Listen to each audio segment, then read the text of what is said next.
Hi everybody, it's Alyce-Kay Ruckelshaus from Threshold of Hineni, and I'm coming to you at a really difficult time. My husband was killed in a car crash on Sunday, and today's Tuesday. I am not absolutely sure that I'm going to post this, but we'll see. I want to talk about just what I'm experiencing. I'll probably talk a little bit about Bill. I'm going to really try hard not to cry, and I want to share with you from Scripture as well. There are a few reasons why I'm doing this, and I want to explain, because I think the fact that I'm sharing at this point in my grief may actually be offensive to some people, and that's okay. It's what I feel like I need to do. Partly, I just need to do it for myself. I find healing through talking, through sharing with other people, through trying to help people through my own experiences, and through transparency and vulnerability. Those things have all brought me healing, and I have found that sharing on YouTube, like with my craft table talks, where I'm just sharing about things while I'm working on a craft. And really, the main reason I work on a craft is just that you're not just staring at my hands or something, is because, and now I've completely forgotten what that sentence was. I'm sorry. That's kind of how I am today is, I'll think of something and I will pick up a pen to write it down. And by the time that I pick up my pen, I've forgotten it. And for me, that's been a huge part of this process of grief. So let me go back and the other reason why I feel like I want to do these videos, because I think that I'm probably going to do them for a while, is because when I looked on YouTube trying to find somebody who was doing something like this, I couldn't find anything. And maybe I was being too particular. I'm not to the place yet where I'm ready to hear a psychologist talk about grief and the stages of grief. And I shouldn't say I don't want to, but it's not really helpful to me right now to listen to somebody talking about losing their parents or their son or daughter. I'm a wife who has lost her husband very unexpectedly and in a really painful way. And there just wasn't anything like that. So as well as doing this for myself, part of who I am, part of the gifting that God's given me, and part of what heals me is knowing that by sharing what I'm going through or what I've been through, it helps other people. And in this case, hopefully will help other people to heal. I strongly doubt that anybody going through this goes through it the same way. Everybody has different feelings. So I'm just sharing my personal feelings, and hopefully maybe that will help you some. I think also maybe a side benefit of this, not really what I'm aiming for, but I think it probably would. It probably will help people who have not experienced this kind of grief to understand a little bit more maybe what a loved one is going through when they're experiencing this. And so anyway, I also wanted to say, and this is why I have my Bible out here right at the beginning, is because you need to understand as I'm sharing this, I'm going to share no holds barred, that what has helped me the most is God. And if that is offensive to you and you don't want to watch that, that is so okay. But I need to really be honest about who I am and about what has helped me. And just as I said, not everybody experiences is the same. Probably not the same things are going to help the same, different people. This is me, and I don't know. I just hope that it helps others. But I think that sharing about it at least is going to help me. And right now I'm trying to take care of myself somewhat selfishly. But I've been told many times by many people in the last couple of days that that's what I need to do. So that's what I'm going to do. So I wanted to share, for those of you who don't know, And for those of you who are taking the Abraham class, it may be a little while before I do another class on that because I'm hurting too much right now. There's a lot of reasons, and you can probably just guess most of those. One of them, probably a stupid reason, is because my eyes are so puffy and I can't get makeup on decently, and I just really don't want to appear on camera that way. And so that's why I'm sharing this way right now. I suppose if I was being very vulnerable, then I would let you see me as I am, but I'm not going to do that. I'm also not going to let you hear me scream, which has been a very unexpected part of this for me. Anyway, maybe I'll share about that a little bit later. I'm not to the place yet where I can explain that. So just briefly, what happened is that my husband was driving up to Maryland from our home in Tennessee. It was going to be the last time because we had a renter for our house who was going to buy it. And so he was just going up to get some last minute things. And I was supposed to go with him, but we weren't able to find somebody to take care of the animals. So basically that's why I stayed home. And anyway, his habit has been to drive for an hour and a half and then get up and walk around for 15 minutes and call me and then get back in the car and drive for another hour and a half and the same thing just over and over and to take 2 days going up there. And when he didn't call me after an hour and a half, I thought, well, maybe traffic or something like that. 2 hours, I started to feel a little bothered, maybe a little upset at him that he hadn't called me. When it got to be, I think it was like 5 or 6 hours, I really was freaking out. I had sent him a couple of messages, one saying, I'm getting worried, and the last one saying, okay, now I'm really scared. And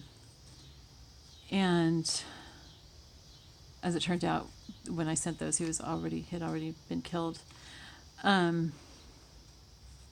He had an accident, a car crash, a little bit south, maybe like 50 miles or so south of the Virginia-Tennessee border, still in Tennessee.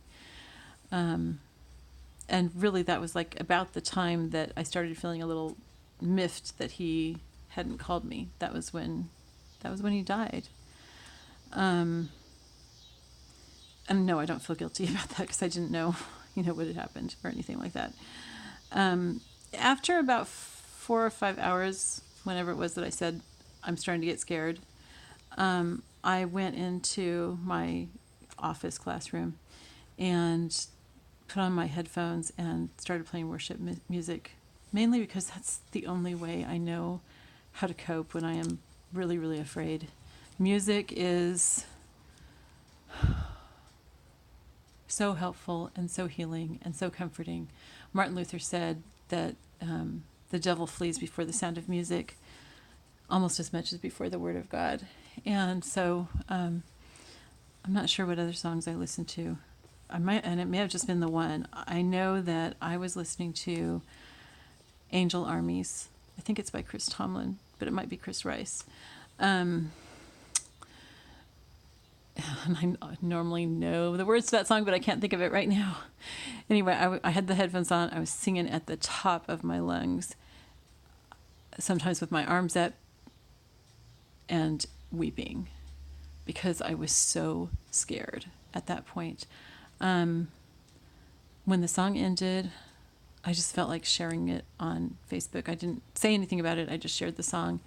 And then I took off my headphones. And right after I took off my headphones, and I really think that the timing was providential, meaning God arranged the timing. Right after I took off the headphones, my phone rang. And I thought it was Bill at first. And I just was like so relieved because I kind of, even though I was so scared, I also felt like I'm probably really stupid to be scared and just being paranoid. And so the phone call was, I don't remember who, I think the police department, telling me that there was a state trooper at my door and asking me to please open the door. I had not heard him knock, probably because I was singing at the top of my lungs with my headphones on. And, of course, when I heard the word state trooper, I knew. Oh my gosh, I knew. And so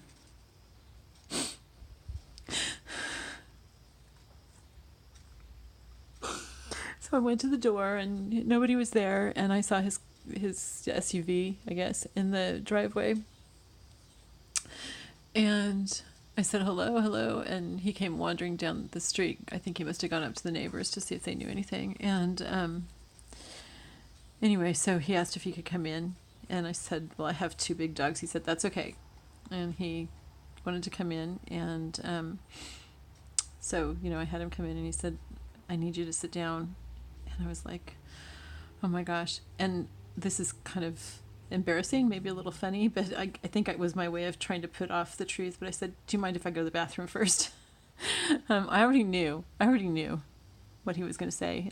What else would a state trooper be there to tell you? And so, I went to the bathroom. I came back out. I offered him a seat, but he wanted to stay standing up. And he told me that my husband had been killed in an accident.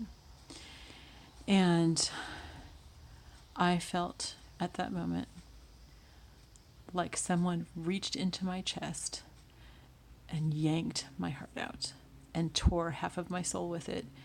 Physically painful. And I screamed. I never, ever thought that I would scream in a situation like that. Even when I've thought about writing scenes like that in a book, I've always thought it was really corny to have the woman scream. I screamed the most horrendous scream I have ever heard. And it took me a little while to calm down, and he was very patient and very nice, and I could tell he was very uncomfortable. And I mean, can you imagine delivering that kind of news to somebody? It has got to be the worst job ever in the whole world. And he was really nice. He told me what he knew, which wasn't a whole lot. And, that it had been, I think, the 52-mile marker. But he didn't know any real details or anything. He just knew that Bill had passed away. And so I cried, and I think that what I said over and over was something like, what should I do? What should I do? What should I do? I mean, it's like, that's, yeah, I'm, I live by a to-do list. If I don't have a to-do list, I don't know what to do. And I didn't have a to-do list for dealing with this. And I think what I needed right then was for somebody to just tell me something, anything, run around to the house or something. I just get a drink of water. I just think I needed somebody to tell me something to do. Not something stupid, but, just whatever. Anyway, he was so kind. He did not want to leave until I had somebody there with me. And I just really don't have anybody here, because since moving back and being gone for 5 years, I've been pretty much homebound, I guess you would say.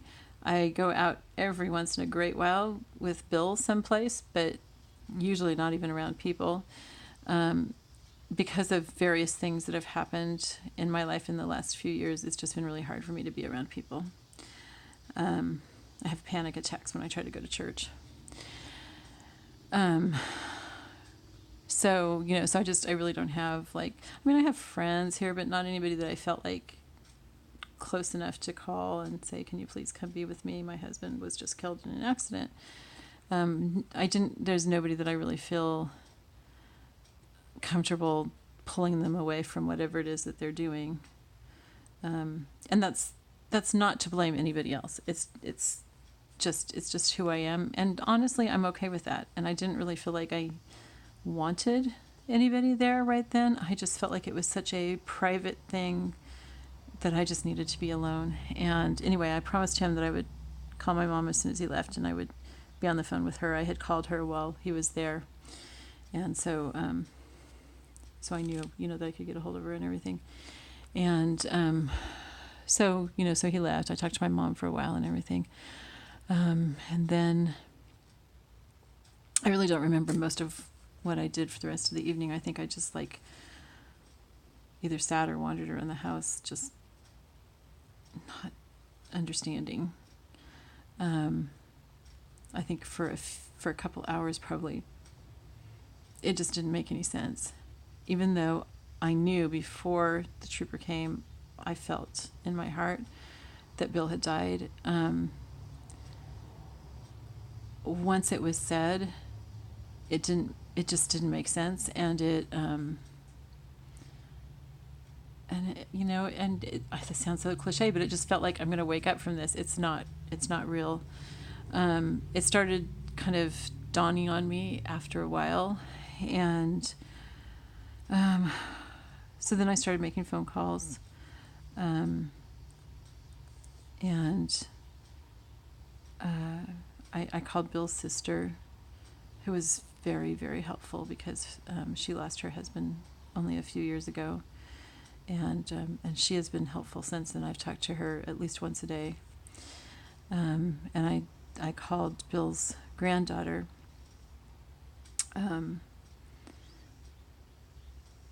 who I knew it was going to be really hard on too, and that was really, really hard to call her. But I knew I needed to call her that night, because if I waited till the next morning, I felt like I just didn't feel like it would be fair to her. So, and she's also been a great comfort to me. I think we have been a comfort to each other. It's been good talking to her. So that's what happened. And I think that I've probably hit at least half an hour and possibly have been cut off by my phone at some point here. So I'm going to start a new tape because I do want to share some more. All right. I love you all. Goodbye.